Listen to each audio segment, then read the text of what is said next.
Des millions d'entreprises façonnent notre monde, notre quotidien. Mais comment on s'y retrouve? Comment y voir clair? Eh bien, aujourd'hui, on va décortiquer une méthode toute simple, mais redoutablement efficace pour toutes les analyser. Alors, pour se donner une petite idée, rien qu'en France, on parle de près de 4 millions d'entreprises privées. C'est juste énorme. La question c'est, face à une telle diversité, comment fait-on pour donner un sens à tout ça? La solution, en fait, c'est d'utiliser une sorte d'entonnoir. Imaginez qu'on prend tout ce grand bazar et on le fait passer à travers des filtres. Et on va voir qu'étape par étape, ce qui semble être un chaos va se transformer en quelque chose de bien plus clair, de bien plus organisé. Allez, c'est parti. Le tout premier filtre, le plus intuitif, le plus simple, c'est de regarder la taille. Tout simplement, combien de personnes travaillent dans cette entreprise? Et là, on voit bien une sorte de progression, une échelle. Ça commence tout petit, avec ce qu'on appelle les TPE, les très petites entreprises. Ensuite, ça grandit, ça devient une PME, puis une ETI. Et enfin, tout en haut, on a les GE, les fameuses grandes entreprises. Et pour que ce soit bien concret, voilà les chiffres. Une TPE, c'est de 0 à 9 salariés. Une PME, ça va de 10 jusqu'à 249. Après, on a les ETI qui peuvent monter jusqu'à presque 5000 personnes. Et au-delà de 5000, là on entre dans la cour des grands, c'est une grande entreprise. Une grille de lecture super simple et vraiment efficace. Bon, on a la taille, ça, c'est fait.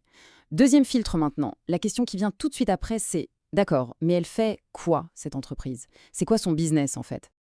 Alors, en gros, l'économie se découpe en 3 grands secteurs. D'abord, il y a le secteur primaire. Ça, c'est vraiment la base, l'agriculture, la pêche, tout ce qui vient directement de la nature. Ensuite, le secteur secondaire, là, on transforme les choses. C'est l'industrie, les usines. Et enfin, le tertiaire. Ah, celui-là, il est énorme, il regroupe tous les services. Ça va du coiffeur du coin jusqu'à la grande banque. Et là, il y a une distinction super importante à faire. La différence entre un bien et un service. Ce n'est pas la même chose du tout. Un bien, c'est physique. Une voiture, un journal, on peut le toucher, le mettre de côté. Un service, par contre, c'est immatériel.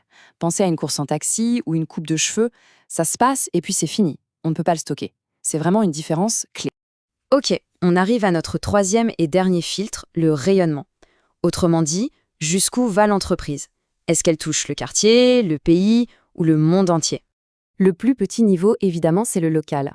Là, on est vraiment sur la boulangerie du coin de la rue, le petit commerçant du quartier. Les clients, ils sont juste là, à côté. Après, on monte d'un cran, le régional. Là, l'entreprise a une zone de jeu un peu plus grande. Ça peut être un département ou toute une région, mais ça reste bien délimité géographiquement. Ensuite, le niveau national. Comme son nom l'indique, l'entreprise est présente partout dans un pays. Les grandes chaînes de magasins, par exemple, sont un parfait exemple de ça. Et enfin, le sommet de la pyramide, l'international. Là, l'entreprise joue dans la cour des très grands, elle a des clients et des activités dans plusieurs pays, parfois partout dans le monde. Voilà, on a nos 3 filtres, la taille, l'activité et le rayonnement. Bon, tout ça, c'est la théorie. Mais le plus intéressant, c'est de voir comment ça marche en vrai, avec des exemples bien concrets. Pour faire ça, on va s'appuyer sur un document qui se penche sur 2 partenaires d'une marque de jeans assez connue. Alors, on va regarder de plus près 2 entreprises qui bossent pour la marque de jeans 183. D'un côté, on a les Tissages de Charlieu, ce sont eux qui font le tissu, et de l'autre, Smurfit Kappa, un géant qui s'occupe de l'emballage. Et là, regardez bien, c'est là que toute notre grille d'analyse devient hyper parlante. D'un côté, les Tissages de Charlieu, 140 salariés, c'est une PME. De l'autre, Smurfit Kappa, 47 000 salariés. C'est une grande entreprise, un vrai mastodonte. Et pourtant, les deux sont dans le même secteur, l'industrie, les deux fabriquent des biens. Mais rien que le filtre de la taille et du rayonnement, ça nous montre qu'elles ne jouent pas du tout dans la même catégorie. Et tenez-vous bien, pour vraiment comprendre la différence d'échelle, Smurfit Kappa a fait un chiffre d'affaires de 11,3 milliards d'euros en 2023. 11 milliards. Voilà ce que ça représente, une grande entreprise d'envergure internationale. Donc, pour résumer, on est parti d'un chiffre qui donne le vertige, 4 millions d'entreprises, un vrai fouillis, et on arrive à un outil tout simple, super logique. Avec juste ces 3 filtres, on peut commencer à y voir beaucoup, beaucoup plus clair dans cet univers. Et du coup, la vraie question, c'est de se servir de ce cadre.